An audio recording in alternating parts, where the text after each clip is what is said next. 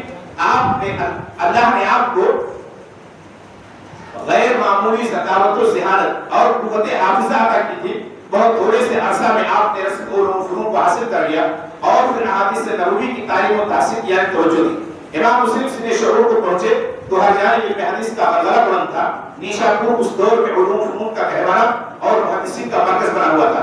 چنانچہ امام مسلم نے تعلیم کی جانب توجہ دی. 2018 ہجری کو سماعت حدیث کی ابتدا کی. جیسا کہ امام ذہبی نے سیر اعلام النبلا اور تذکرہ الحفاظ میں لکھا ہے, گویا کہ 12 یا 14 سال کی عمر میں ان کے سماع حدیث کا زمانہ شروع ہو جاتا ہے. پہلے اپنے شہر کے شیوخ سے سماع کیا. نیشاپور میں اس وقت اسلام تک راہبے امام زہری جیسے 11 روزگار موجود تھے. امام مسلم نے محدثین کے طریقے کے مطابق احرام کی ابتدا کی اور پہلے سفر میں بیت اللہ کی زیارت سے مشرف ہوئے. 220 ہجری میں حج کے بعد مکہ میں امام قانبی اور بعد دوسرے شیوخ سے سماع کیا اور جلد ہی وہ وہاں پر لوٹ آئے. پھر 230 ہجری میں 10 سال کے بعد طلب حدیث کے لیے ایک لمبا سفر کیا. بلاد اسلامیہ، عراق، حجاز، مصر، کوفہ، بصرہ، حرم بلاغہ وغیرہ بلاد کا سفر کیا اور جب واپس لوٹے تو حفاظ حدیث میں شمار کیے جاتے تھے. امام مسلم کے اساتذہ کی فہرست نہایت طویل ہے. اس کا اندازہ اس بات سے لگایا جا سکتا ہے کہ امام مسلم نے صرف اپنی صحیح میں تقریباً 220 قرن پایا اور کامل محدثین سے روایتیں نقل کی ہیں. اسی طرح سے امام مسلم کے تلامذہ کی فہرست بھی نہایت طویل ہے. ان کے سب سے یعنی معتبر جو شاگرد ہیں امام مسلم کے ابو الفضل احمد بن سلمہ.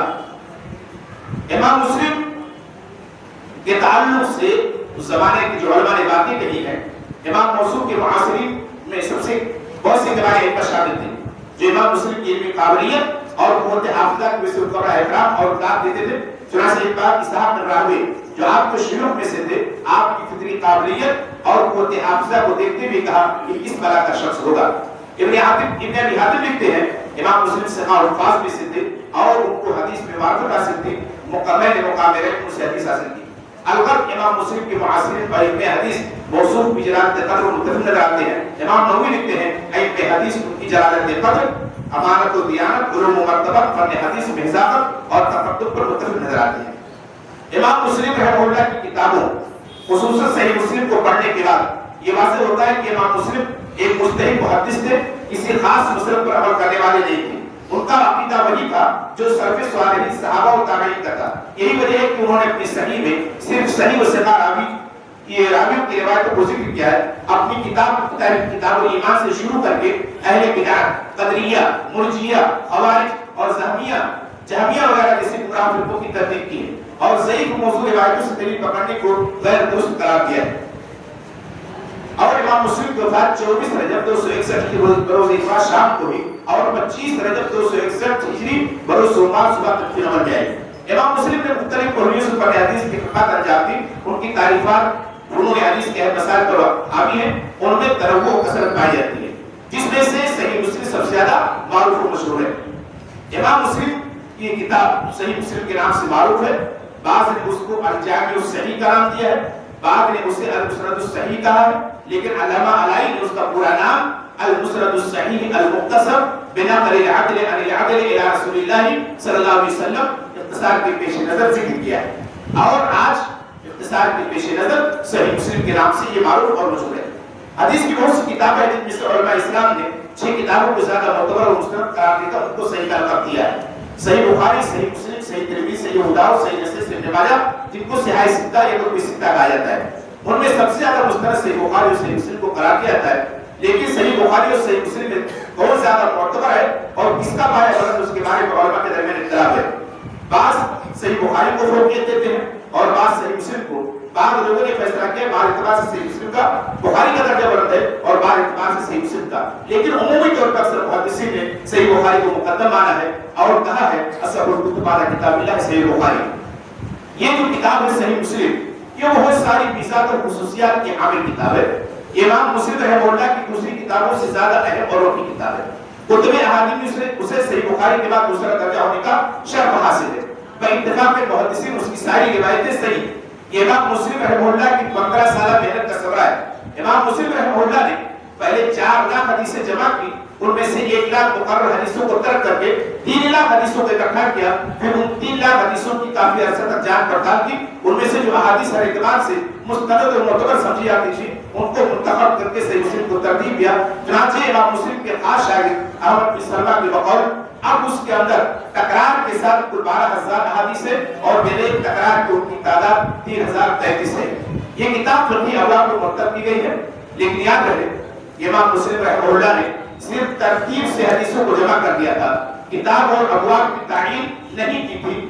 اسی لیے اس کے جتنے بھی شارحین ہیں سب لوگوں نے اپنے اعتبار سے ابواب اور کتابیں متعین کی ہیں، جس میں سے امام نووی کی کتاب بہت گہری مشہور ہے. انہوں نے کتاب اور ابواب کو اصل کتاب میں نہ ذکر کر کے حاشیہ میں درج کیا ہے کہ کہیں پڑھنے والوں کو التباس نہ ہو جائے.